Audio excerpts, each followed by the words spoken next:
요한복음 9장의 말씀은 날 때부터 맹인되고 또 맹인이니 살 길이 막막하죠. 오늘날은 특별히 조금 이렇게 연약한 분들을 정부에서 돕고 하는 그런 사회보장도 있고 하지만은 이런 사회보장이라는 개념이 옛날에는 없거든요.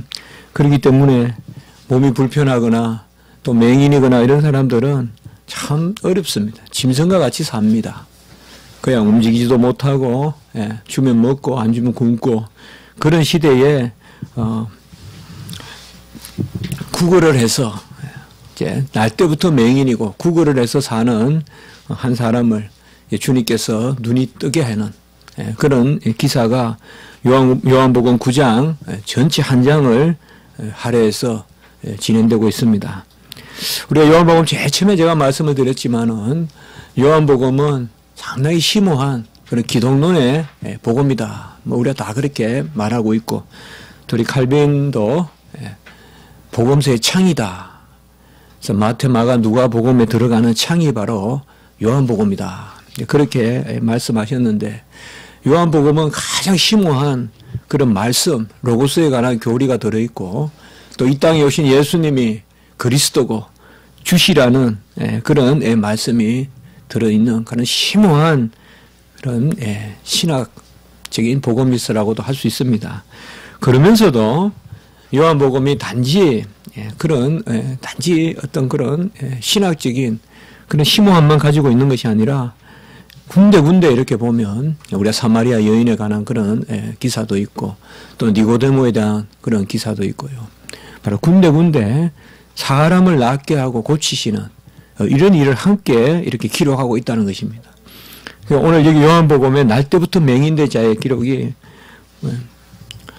9장 전체에 대해서 기록되어 있고 이 일로 이제 주님의 일을 이렇게 설명해 가는 것을 우리가 볼 수가 있습니다.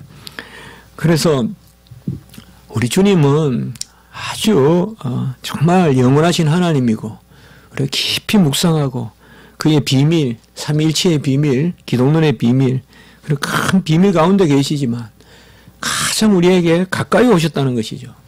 오늘도 보면 바로 4절에 5절의 말씀에 보면 때가 낮임에 바로 때가 낮임에 나를 보내신 이의 일을 행하신다라고 이렇게 말씀해서 가장 가까이 오셔서 행하시는 또 베푸시는 그런 모습을 보여주는, 그래서 요한복음이 참 우리에게 따뜻하게 와닿고 심오하게 와닿는 그런 복음서인 것입니다. 날 때부터 맹인된 사람을 낫게 하신 이 주님의 기적이 특별히 문제가 된 것은 바로 안식일에 이 일이 이제 일어났다는 것입니다. 랍비들은 예수님을 떠보듯이 이 사람의 보지 못함이 누구의 죄로 말미암은 것인가 이렇게 이야기해서 그 당시에 질병에 대한 사람들의 관점을 알려주고 있습니다. 이때 사람들은 병이 걸리거나 이런 것은 전부 다 죄와 연결시켜서 그렇게 설명을 했다는 것입니다. 그래서 이 날 때부터 맹인의 이 눈몸이 맹인된 것이 누구의 죄로 말미암은 것이냐, 자기의 죄냐 아니면 그 부모의 죄냐 이렇게 질문하고 있습니다. 사실상 이런 질문은 상당히 악의적인 질문일 경우가 많습니다. 저 사람이 무슨 죄를 지어서 저렇게 벌을 받을까? 이런 것은 통념적으로 꼭 기독교가 아니라도 일반 사회에서도 이런 말들을 하는 것을 우리가 볼 수가 있습니다. 사실 주님께 이 질문을 한다는 것은 어불성설이죠. 주님은 죄의 인과관계를 끊고 그냥 모든 인류가 그 죄 때문에 질병의 고통에 또 사망의 고통에 놓여 있는 것을 불쌍히 여겨서 그들을 낫게 하고 구원하시려고 이 땅에 오셨는데 그런 근본적인 주님의 오심에 대해서 이건 어떻게 보면 배치되는 그런 질문이거든요. 사람의 어떠함을 이렇게 긍휼히 여기거나 또 불쌍히 여기고 바라보는 것이 아니라 죄를 헤아리는 거죠. 그러니까 죄인을 생각하는 것이 아니라 우리 주님은 죄인을 생각하신 거거든요. 죄인, 사람을 생각하셨는데 사람들은 죄만 가지고 이렇게 논하는 모습을 볼 수가 있습니다. 질병의 기원을 따지고 저 질병이 누구의 것으로 말미암느냐, 이것은 상당히 악의적이고 어떻게 보면 아주 교만한 것입니다. 자기가 건강하다는 것도 교만할 수 있어요, 여러분들. 내 몸이 건강하다는 것도 교만할 수 있어요. 건강도 겸손해야 돼요. 모든 데 대해서 우리는 겸손해야 돼요. 지식도 겸손해야 되고 부유함도 겸손해야 되고 건강도 겸손해야 돼요. 저 사람 왜 저래 약할까? 나는 건강한데. 그것도 교만할 수 있어요, 여러분들.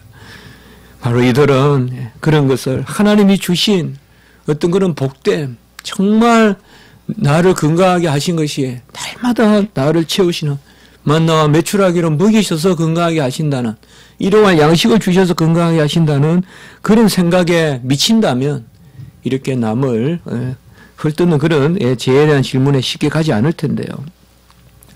우리 하나님께서는 꼭 죄가 아니더라도 환난을 주시고, 특별히 이런 것을 고린도후서에서는 환난에 경한 것이다 이렇게 말하고 있습니다. 그러므로 꼭 질병이라든지 이런 연약함, 고통이 죄에 대한 결과는 아니라는 것입니다.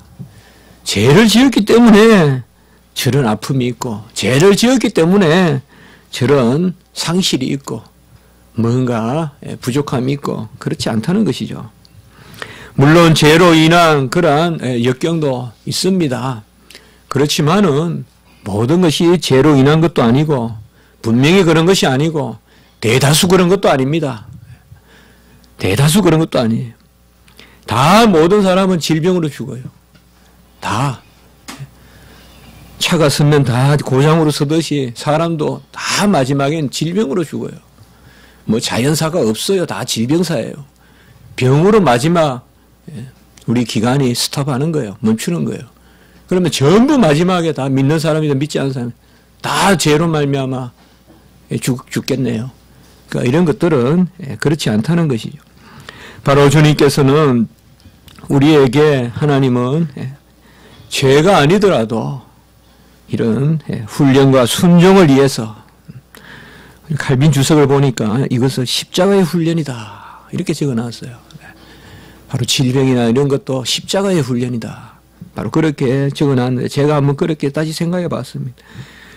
우리 주님께서 십자가에 죽으셨잖아요. 죄 없이도 죽으셨잖아요.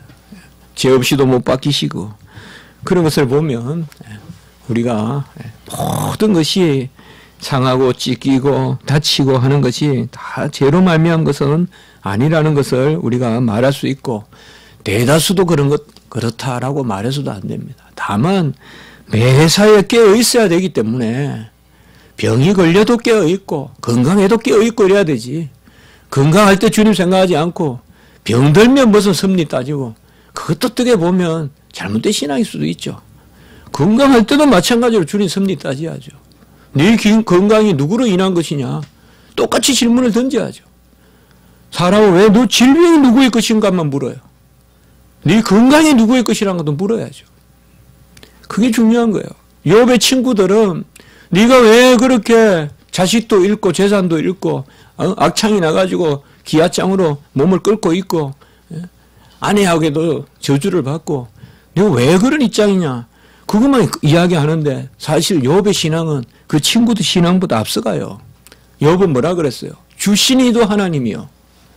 욥은 벌써 그 신앙은 넘어선 사람이에요. 취하시는 분도 하나님이시다. 너희들은 취하는 것만 자꾸 이렇게 하는데 사실 욥기의 주제는 그것이거든요. 어떤 하나님의 인과관계를 넘어서는 그런 승리의 비밀이 있다는 것이죠. 우리가 항상 이렇게 질문을 던져봐야 돼요. 어떻게 보면요, 저 사람의 질병이 저 사람의 죄로 말미암는다라고 쉽게 속단하면 저 사람의 건강은 저 사람의 공로로 말미암은 것이에요. 그러면 우리 그렇게 생각해 볼 수가 있잖아요. 저 사람의 질병이 저 사람의 죄로 말미암는다면 그러면 저 사람의 건강은 저 사람이 잘나서 그런 거예요. 공로로 말미암은 것이요. 그렇잖아요. 그렇기 때문에 항상 두렵고 떨림으로 말을 한마디 해도 생각을 하나 해도 우리가 항상 하나님의 섭리를 인정하면서 바로 그렇게 봐야 되는 것입니다. 에스겔서 18장 20절에 보면 범죄하는 영혼은 죽을지라 아들은 아버지의 죄악을 담당하지 아니할 것이요 아버지는 아들의 죄악을 담당하지 아니하리니 의인의 공의도 자기에게로 돌아가고 악인의 악도 자기에게로 돌아가리라 라고 말씀하고 있습니다. 이 말은 부모의 죄가 우리의 죄로 바로 이렇게 물려받는다거나 죄를 되물림한다거나 무슨 가계의 저주가 이런 말 쓰기도 싫지만 하도 요새 이야기를 많이 하니까요. 가계의 저주니 아주 똑똑하고 아주 신학을 바로 배운 학생이 저한테 그 질문을 하더라고요. 가계의 저주에 대해서 그게 옳은지 그런지. 그래서 제가 하도 어이가 없어서 학생은 어떻게 생각하냐고. 그걸 생각할 거리라도 있냐고. 그 성경에 비추어 보면 되지. 무슨 가계의 저주가 있냐고. 물론 하나님의 뜻이 선을 행하면 1000대까지 베푸시고 악을 행하면 3, 4대까지 하겠다. 출애굽기 20장 5절, 6절. 그래서 이것도 또 문자적으로 번역해서 죄는 3, 4대까지 가고 또 선은 1000대까지 간다. 그렇게도 이야기하게 되는데 그렇게 하면 안 됩니다, 여러분들. 이런 것은 하나님의 섭리는 있어요. 섭리는 있어요. 그러나 이게 어떤 혈통을 통한 유전이라거나 요새 무슨 가계의 저주니 이런 말은 다 혈통을 통해서 죄가 유전된다는 거 아니에요. 그런 것은 아닙니다. 하나님의 섭리 가운데서 하나님은 가정 단위의 섭리가 있다 이 말이에요. 그걸 이야기하는 거예요. 가정 단위에. 그래서 우리가 유아 세례도 베풀잖아요. 하나님의 언약은 가정 단위로 역사하는 바가 있어요. 그러나 우리가 크게 그것을 인정하는 가운데 있어서 유아 세례를 베풀고 구약 때는 그 부모가 아브라함과 이삭과 야곱의 자손이기 때문에 그 부모에게 난 자식들은 할례를 시행했잖아요. 그런 것은 다 하나님의 뜻이 개인적인 그런 섭리도 있지만 교회 섭리가 있고 가정의 섭리가 있어요. 가정이 귀한 거예요. 가정이 정말 귀한 거예요. 가정은 우연이 아니에요. 하나님의 섭리예요. 우연으로 따지면 더 많은 필연이 가정 바깥에 있는 것 같죠. 내가 왜 저렇게 부조와 사랑하고 결혼을 했는고. 바깥에 보니까 그냥 딱 들어맞는 사람도 많은데 그렇게 생각할 수 있죠. 그러나 아닙니다, 여러분들. 가정은 1 플러스 1이 2가 되는 곳이 아니라 1 플러스 1이 하나님의 능력에 실려 무한대가 되는 곳이 바로 가정이거든요. 가정 안에서 도우면 폭발적인 능력이 나타나는 거예요. 가정 안에서 도우면. 이런 것들이 가정에 대한 하나님의 특별한 섭리, 그게 있어서 복된 가정은 1000대까지 복을 베풀 것이요. 언약의 복을 베풀 것이요. 그리고 죄를 지으면 3, 4대까지 한다. 이런 거지. 이것을 그저 문자적으로 해석해가지고 부모의 죄를 자식이 물려받았고 그래서 자식이 어떻게 그 부모의 죄에 대한 값을 치러야 되고 이러면 또 로마 가톨릭의 연옥설도 나오고 이런 것들은 다 그릇된 것입니다. 여하튼 사람들은 이렇게 죄를 따지고 할 때 이렇게 판단을 할 때 그 인과관계를 이성적으로 생각한다는 것이에요. 그러나 근본적인 인과관계는 어디에 있느냐. 프라이머리 코즈 앤 이펙트가 어디에 있느냐. 1차적인 인과관계가 어디에 있느냐. 그것은 바로 오늘 보면 3절에 보면 그에게서 하나님이 하시는 일을 나타내고자 하심이라. 이게 바로 근본 원인, 근본적인 목적적 은인은 1차적 목적 은인은 바로 하나님의 영광에 있다 이 말이에요. 질병도 하나님의 어떠하심을 드러내기 위해서 있고 우리는 다 세컨더리 코즈라 이 말이에요. 저 사람이 어때서 저렇다 이런 것도 다 2차적 원인이지 1차적 원인은 프라이머리 코즈는 바로 하나님께 있다 이 말이에요. 하나님께 영광을 돌리게 하시기 위하여 있다 이 말이에요. 나사로가 왜 저렇게 죽어간다 하면서 다 눈물 흘리고 있을 때 우리 주님께서는 죽은 게 아니라 잔다 하면서 바로 저 나사로의 병도 하나님의 영광을 위하며 아들로 말미암아 영광을 받게 하려 함이라라고 요한복음 11장 4절에서 말하고 있잖아요. 그러니까 나사로가 죽어가고 있는 것도 사실상 죽은 거예요. 나사로가 죽은 것도 근데 우리 주님께서는 죽어가고 있다, 잔다 이런 식으로 해서 이미 주님은 다시 그냥 살리신 것을 바라보고 말씀하시거든요. 이런 것도 다 바로 주님의 영광을 드러내기 위한 것이다. 맹인의 눈이 먼 것도 만세전에 정해졌다는 거예요. 그 맹인이 이게 눈이 먼 것도 이미 맹인이 나기 전에 다 정해졌다는 거예요. 뭐를 위하여? 예수님이 이날 이때 오셔서 이 맹인을 낫게 하시려는 기적을 행하시려고 맹인이 있게 됐다는 거예요. 하나님의 영광을 위해서 특별히 아들이 이 땅에 오셔서 행할 일을 보이시려고 이 맹인이 나면서부터 눈이 멀어 있었다라고 이렇게 이야기하는 것입니다. 사도 바울도 연약함을 자랑하고 바로 나의 연약함이 복음의 진보가 되고 또 연약할 때 강하고 연약함을 통하여서 오히려 하나님께 영광을 돌린다고 이렇게 노래하는 것은 바로 나의 연약함을 통하여 우리 주님이 영광을 받으시고 주님의 어떠함을 드러내시기 때문에 그러한 것입니다.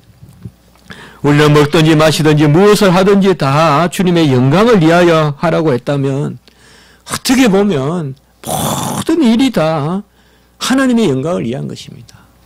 우리의 질병도 우리의 고난도 질병은 마귀 사탄이 주는 것이고 질병은 마치 마귀 사탄이 무슨 마귀 사탄의 섭리가 있어서 마귀 사탄이 하고 좋은 것은 하나님의 섭리고 그게 아니다 이 말이에요. 질병이든 또 건강함이든 부유함이든 공고함이든 연약함이든 다 모든 것이 그래서 먹든지 마시든지 무엇을 하든지 주의 영광을 위하여 하라. 우리가 무슨 일을 당할 때도 이러한 마음으로요. 나의 이 지금 상황이 내가 처한 이런 모습이 어떻게 하나님께 영광의 도구가 될고 오히려 나의 연약함을 자랑하는 그런 것이 바로 오늘 말씀의 큰 뜻인 것입니다. 그래서 주님께서는 이를 낫게 하시는데 실로암이라는 곳에 가서 바로 씻으라 침을 뱉어 진흙을 이겨서 눈에 바르시고 성경에 이렇게 자세하게 나오는 곳이 잘 없는데요.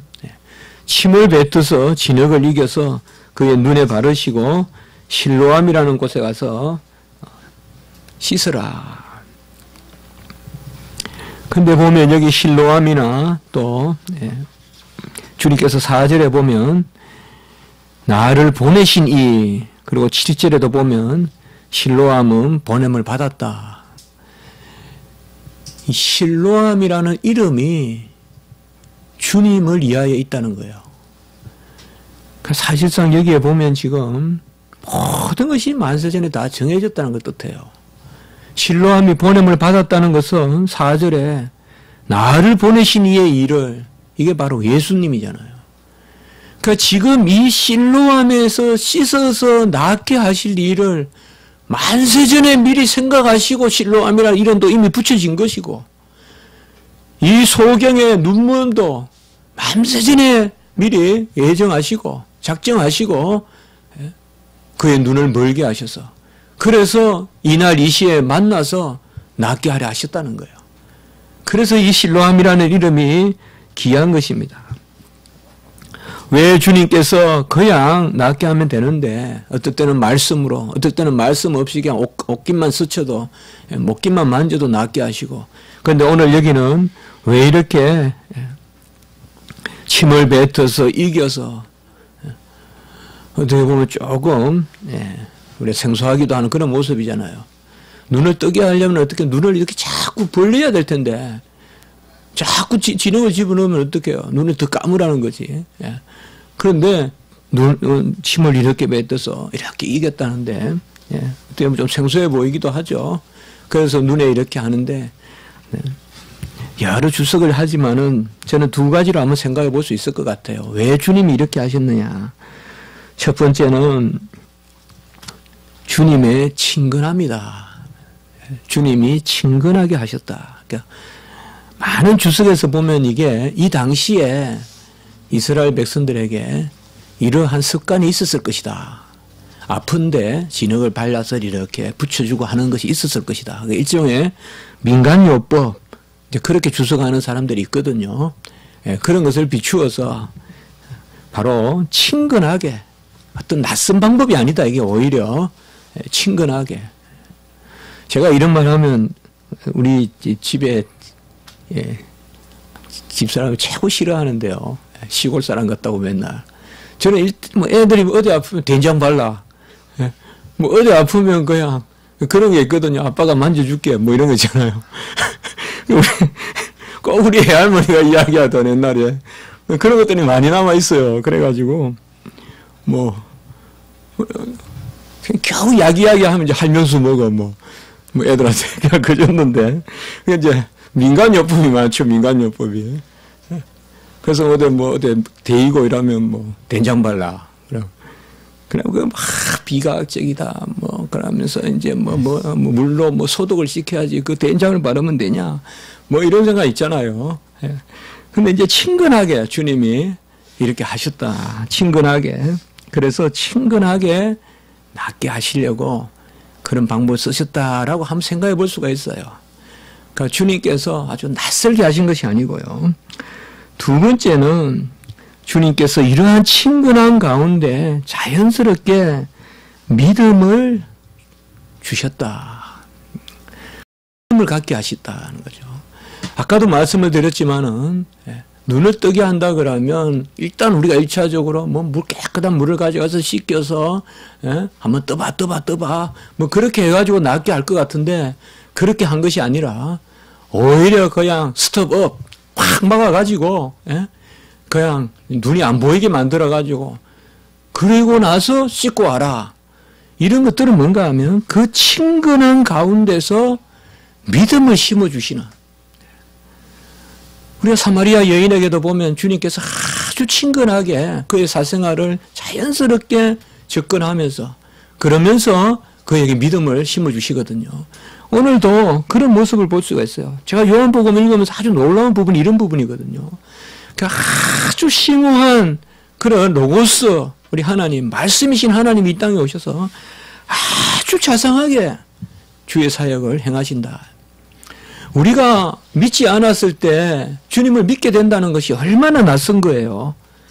생소한 것이고. 그러나 그것을 아주 자연스럽게 우리가 받아들이는 것이죠. 그건 뭔가 하면 주님께서 우리에게 그 구원의 친밀성을 더하여 주시는 거예요. 그래서 뭔가 그렇게 낯설지 않아요. 이방 종교는 다 낯설어요. 이방 습속은 다 낯설어요. 그러나 우리 주님께서 행하시는 구원의 역사는 그러하지 않습니다.